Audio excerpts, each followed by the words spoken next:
गरेको सुब्बा जस्तै कपको नै मन्दिरको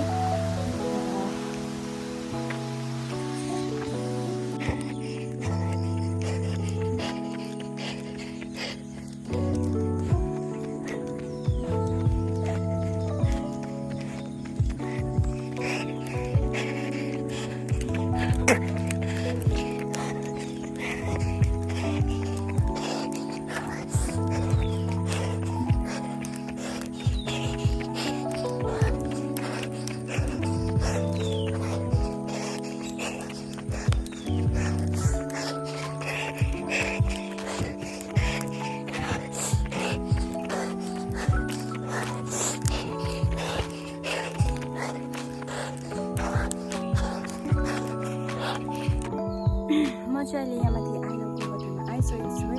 र अब म चाहिँ के मर्निङमा के प्र्याक्टिस गर्छु भनेर म तपाईँहरूलाई देखाउँछु ल, हेर्दै गर्नुहोस् होला।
र म चाहिँ अहिले घर फर्किँदैछु है।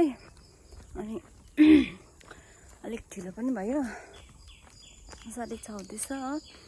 घरमा गएर लन्चहरू पनि बनाउँछ, उयो जानुपर्छ नि त, ड्युटी जानुपर्छ है, लगिकन जानुपर्छ। म बिहान गएपछि एकैचोटि बेलुका मात्रै आउँछु नि त, अन्त त्यही लागि एकैचोटि तयारी गरेर जानुपर्छ।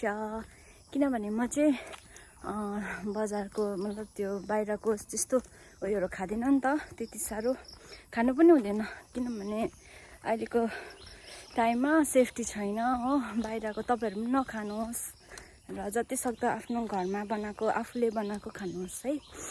र अब चाहिँ म घर जाँदैछु, म तपाईँहरूलाई देखाउँछु मेरो घर जाने बाटो कस्तो छ है। ल हेर्नुहोस् है, यो चाहिँ रोड हो है। यताबाट आउँदाखेरि म यसरी ओह्रालोबाट चाहिँ उकालो कुद्दै आउँछु है यसरी। अन्त यो चाहिँ रोड हो, घाम पनि कहाँ माथि आइसक्यो जस्तो।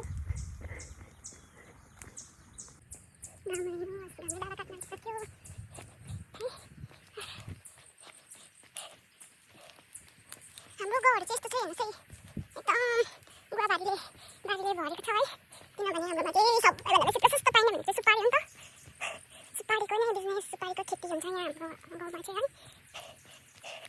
र म चाहिँ गाउँको छोरी सुषमा राई। अब चाहिँ आयो मेरो घर जाने बाटो। घरै घर छ यता चाहिँ बाटो। यस्तो सुपारी मात्रै छ फेरि हाम्रो ठाउँमा चाहिँ घरिघर सुपारीले गर्दाखेरि चाहिँ नि परबाट हेऱ्यो भने चाहिँ घरहरू चाहिँ एउटा पनि देख्दैन ल तलबाट हेऱ्यो भने पनि सुपारीले मात्रै भरेछ घर त एउटा देख्दैन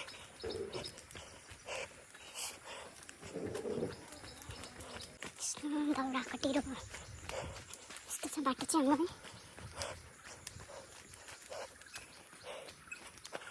यहाँदेखि पनि अझै 10 मिनट जस्तो लाग्छ मेरो घर पुग्नु चाहिँ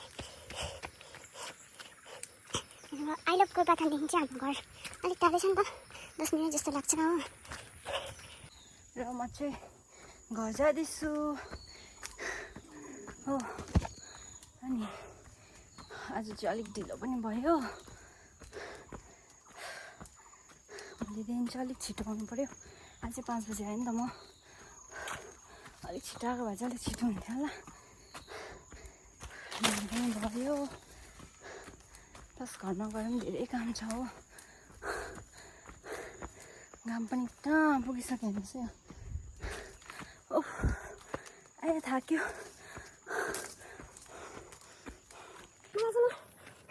बिहानको नजारा चाहिँ बहुत मन लाग्छ कि एकदम रिफ्रेसमेन्ट आउँछ है दिनभरि एकदम पोजिटिभ दिनभरि एकदम थकानहरू फिल हुँदैन एकदम एनर्जेटिक हुन्छ नि त दिनभरि चाहिँ त्यही लागि मलाई चाहिँ बिहानको वेदर चाहिँ एकदम मनपर्छ बिहानको हावा पानी लिनुपर्छ अरे नि त बिहानको हावा पानी राम्रो अरे सबभन्दा राम्रो चाहिँ बिहानको हावा पानी भन्दा पनि हावा एकदम तपाईँहरू पनि ट्राई गर्नुहोस् है के कसो हुन्छ आफ्नो हेल्थलाई केयर गर्नुहोस् है र म चाहिँ घर पुग्न आँटेँ है बल्ल आइपुगेँ अलिक टाढै छ नि त आई लभ गोरुबथानदेखि चाहिँ मेरो घर र म चाहिँ हाम्रो ठाउँमा आइपुगेँ है र आजको दिन चाहिँ एकदम राम्रो हुन्छ होला किनभने घाम दामी आइरहेको छ हेर्नुहोस् है पानी चाहिँ नपरोस् है तर पनि घाम लाग्यो भने गरम चाहिँ गरमै हुन्छ पनि पानी पऱ्यो भने चाहिँ अलिक हल्का शीतल हुन्छ नि त म चाहिँ फेरि गरम सहनै सक्दिनँ एकदम हो पानी पऱ्यो भने फेरि सिक हुन्छ यहाँ हेर्नुहोस् न फुल फुलेको फुलहरू हाई गाइस म चाहिँ फेरि रिफ्रेस भएर आइसकेँ है र अब चाहिँ म के खान्छु भने अब चाहिँ म फ्रुटहरू खान्छु है म फ्रुटमा चाहिँ के खान्छु भनेर म तपाईँहरूलाई देखाउँछु ल हेर्नुहोस् न यो चाहिँ मेरो बिहानको है डाइट यो चाहिँ बिहान खान्छु म आएर है यो चाहिँ के छ हेरिरहनु भएको छ होला तपाईँहरूले है हेर्नुहोस् है